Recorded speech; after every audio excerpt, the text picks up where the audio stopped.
dhawaan ayay ahayd markii mid ka mid ah ciidanka booliisku uu toogtay Allah u naxariistay marxuum Daahir Cabdilaahi Jaamac Dakhare oo ahaa maxbuus eedaysana ah kadib markii uu isku dayay inuu ka baxsado gacanta ciidanka booliiska ciidankuna ay la eegteen rasaas nool haddaba ehelada iyo waalidka dhalay marxuumka ayaa saaka isu soo bax ka sameeyay xaafadda Maxamed Mooge ee magaalada Hargeysa hooyada dhashay wiilka la dilay ayaa fariin u dirtay madaxweynaha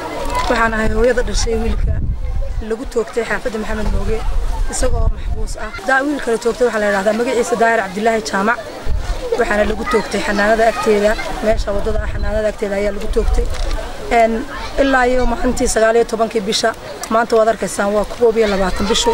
wax feedback oo dawladda naga soo baxay ma jirto oo rasaasta aad arkaysaan aan ahayn oo naga yimid ma jirto haba yaraatee waxa nasiib daraa dawlad caruurteedii layna nasiib daraa waxa nasiib daraa dawlad oranaysa markuu askari si ula kas ah oo ula kac ah uu u toogto ilmo yar oranaysa feedbackeedu noqonayo aasta yaa loo aasta yaan u aasana anagu saaka yaan u cabanaa madax meel ka sareyso la taabtaa ma jirto dawladii aanu cabanay cabashadeeda gaarsiinay waxay noogu jawaabtay meedkiina aasta yaan u aasana meedkayga ma qolaan u aasana ma dawladaan u aasana yaan u aasana ma shakhsiyan baan u aasana yaa naga dilay anaga ilmahayaga dawladda dishay askari baa dilay dawladii mana laha askarigaas dilay oo waa kaas uu idin xirayna lama laha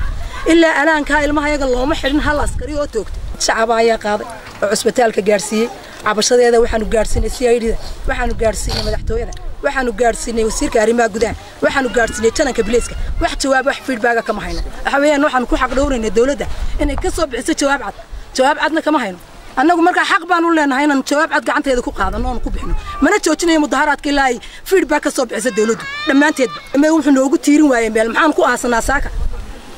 hadduu na yiraahdo dawladda oo aasta hadduu na yiraahdo dadkii idinka dilay oo aasta labadaba waynu geynaa laakiin ma geyna deeska aasta Maxamed Cumar Daareq telefishinka caalamiga Star magaalada Hargeysa